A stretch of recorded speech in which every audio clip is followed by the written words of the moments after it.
So we're taking a deep dive today into a question that sounds simple, but really isn't when you start digging. Right. Why should you listen to absolute music?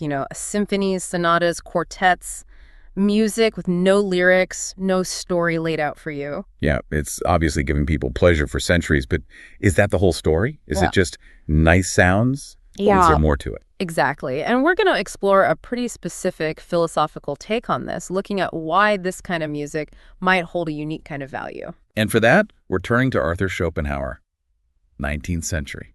He was really fascinated by music, especially this quality of it not representing anything obvious, unlike, say, a painting or a novel. He really wrestled with that, didn't he? Why something seemingly without content could feel so significant. He did. And his ideas, while maybe a bit intense, offer a really interesting starting point for thinking about this. Okay, so where do we start with Schopenhauer's thinking on this? Well, it kind of begins with how we understand reality itself. He built on this idea from Leibniz, the principle of sufficient reason. Okay, principle of sufficient reason. Sounds important. What is it, basically? In simple terms, it just means everything has a reason, a cause, an explanation. Nothing just is, without a why. Like cause and effect. Exactly. Cause and effect is one form. But also logical grounds like Socrates is mortal because all humans are mortal, or motivations for actions. Orestes killing his mother had a motive, however complex. Even just perceiving things happens because of the structures of space and time. So it's the underlying logic grid for, well, everything we experience and think about. Pretty much. It governs how we navigate the world, how we make sense of things, practically and theoretically. We're always connecting dots, finding reasons. Okay, makes sense. But where does Schopenhauer take that? Well, he argued that while this principle is necessary for life, it also traps us in a kind of relentless cycle.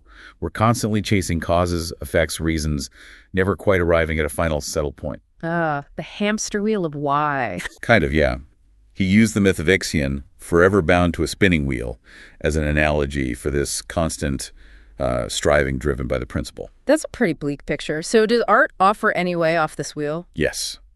That was Schopenhauer's big insight regarding aesthetics. He believed the fine arts offer a temporary escape, a moment of release. How? He thought artists, in moments of genius, could perceive the world without being bound by the principle of sufficient reason. They could glimpse what he called eternal ideas, sort of the pure underlying forms behind everyday appearances. Okay, like the perfect idea of a tree, not just this specific tree. Something like that. And when they represent these ideas in their art, painting, sculpture, whatever, we, the audience, can perceive these ideas too. And in that perception, we're momentarily freed from the usual way of seeing things, from that relentless chase for reasons. We get a breather. A moment of pure contemplation, maybe. Exactly, a temporary liberation. Now, you mentioned earlier that music was somehow different for Schopenhauer, not just another art form showing these ideas. Yes, absolutely central to his philosophy, actually. Yeah. He placed music on a completely different level. While other arts reveal these ideas, these archetypes, Right. music, he claimed, bypasses the ideas altogether and gives us a direct representation of the will. The will. What did he mean by that? Not just like wanting things. No, much deeper than that. For Schopenhauer, the will was this blind, unconscious, ceaseless striving force that he believed is the fundamental reality underlying everything. It's the ultimate why behind the principle of sufficient reason, in a way.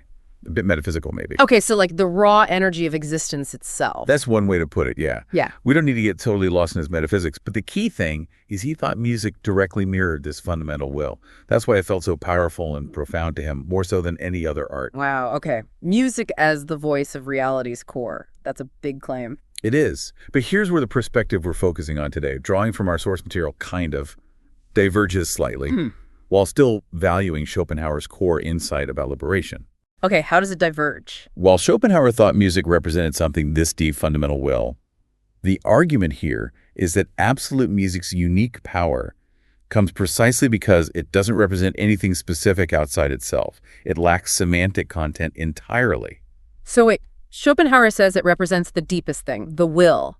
This view says it represents nothing. Nothing representational, yes. Yeah. No objects, no concepts, no stories from our world.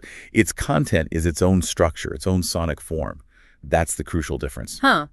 So how does that lead to liberation? If it's not showing us deep reality or eternal ideas, what's it freeing us from? It frees us from the need to interpret representation, from constantly connecting the art back to the world and its issues. This is where Schopenhauer's idea of liberation remains really powerful, even if we adjust what it's liberating us from or disagree with his whole will-idea structure. Okay, explain that more. How does lacking representation free us? Think about what other arts usually do. Paintings, novels, plays, movies, what our source calls contentful arts. They create these art worlds, right? But these worlds are almost always deeply engaged with our world. They reflect our problems, our questions. Exactly. They deal with morality, politics, society, love, loss, all the stuff that makes up our lives. The source uses the example of Penuel's Marius, Fanny, and Caesar films. Ah, yeah. Great films. Right. You watch them and you're drawn into their world, but you're constantly thinking about Fanny's choices, Caesar's tough love, how it relates to real life, real dilemmas. You engage with the content and its meaning for us. What should she have done? Was he right to say that? Yeah, you're constantly processing the human drama. Precisely. But absolute music, like, say, Beethoven's Fifth, it creates a sound world. It's full of tension, conflict, resolution, triumph. But it's purely sonic. It's not about a battle or a political struggle or someone's difficult decision. It just is conflict and resolution in sound. Yes.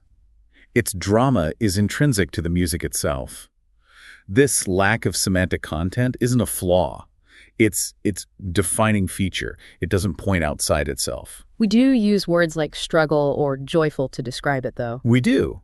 But those are descriptions of the quality of the sound patterns, the feeling they evoke, not descriptions of what the music represents. Yeah. We also have a whole technical language harmony, counterpoint, sonata form that applies only to music, that underlines its self-contained nature. Okay, I see the distinction. So the liberation comes from stepping out of that constant meaning-making process we apply to everything else. That's the core argument.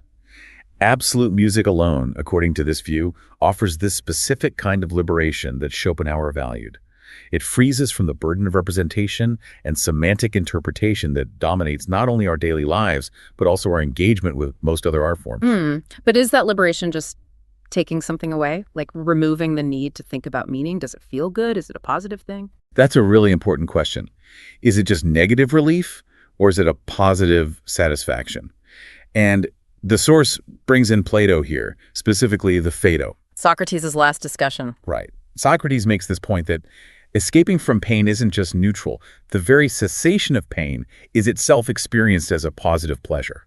Ah, okay. Like taking off tight shoes or when a bad headache finally stops. That relief feels genuinely good. Exactly. That transition itself is pleasurable.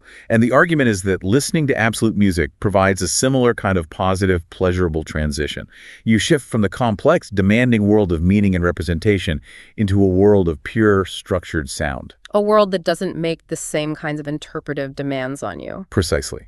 And that release, that stepping away, can be felt as a distinct, positive pleasure, a form of liberation. So it's not necessarily that you have to be miserable to enjoy it. It's more like a mental palate cleanser, maybe. A lift from the everyday cognitive load. That's a good way to put it. It offers a respite, a different mode of engagement. Of course, perhaps the effect is stronger if you're feeling burdened or downcast, but the potential for that liberating lift is always there. Okay. That makes the liberation idea feel more concrete. Now, it's fair to say this whole liberation angle might still feel a bit speculative or philosophical to some people. Sure. Maybe you just like the tunes. And that's perfectly fine. The source acknowledges this. If the liberation idea doesn't quite land for you, there's still the intrinsic pleasure of the music itself, what the text calls enhanced formalism. Meaning just appreciating the cool patterns and structures in the sound. Exactly. The clever harmonies, the intricate rhythms, the way melodies develop and interact, the sheer craft and beauty of the sonic architecture can be deeply satisfying all on its own. That's a perfectly good reason to listen. So the philosophical angle is one layer, but the aesthetic pleasure is always there. Right. And one more important qualification the source makes. While absolute music might be the prime example of this in Western fine art, it's probably not unique in offering this kind of experience. What else? Well, think about abstract visual art. Kandinsky, Mondrian. It often aims for a similar effect, focusing on pure form, color, line, without representing specific objects. Okay, yeah, I can see that. And maybe even things outside of art, like chess, perhaps. Yeah. Or pure mathematics. Math? How so? Think about the language mathematicians use sometimes. They talk about an elegant proof, a beautiful theorem. There's an aesthetic appreciation for the pure structure, the internal coherence, that seems quite similar. It's an engagement with abstract form that can be deeply satisfying, potentially liberating in its own way. Never thought of math that way, but okay. So music's not alone, but it's perhaps the most prominent or accessible form of this pure abstract experience in the arts. That seems to be the suggestion. Maybe something about our sense of hearing is particularly suited to appreciating complex abstract structures purely for their own sake, without needing that hook into representation that our eyes often seek. Interesting possibility. Our ears are happy just with the patterns. Perhaps. So yeah, that's the main thrust of the argument we've unpacked today. So wrapping it up then.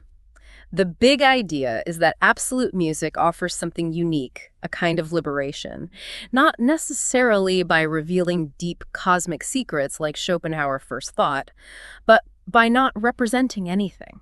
By freeing us from that constant need to interpret meaning, it lets us engage with pure sonic structure. And that release, that shift in focus, can itself be a source of profound positive pleasure, like Socrates' idea of relief from pain being a good thing in itself. A unique escape hatch provided by sound. A potential one, yes.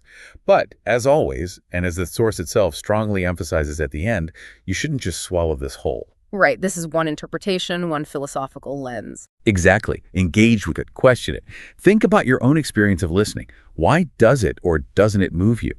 As Socrates urged his followers right before the end, think for yourselves. Don't just rely on authority. Sound advice, always. And maybe a final thought for you, the listener, to chew on. Even if absolute music doesn't mean anything in the usual sense, what might the experience of being immersed in that purely structural sound world tell us about how our own minds work, how we perceive patterns, how we find order, even when there's no story attached? Something to ponder indeed. Definitely. Well, thanks for exploring that with us.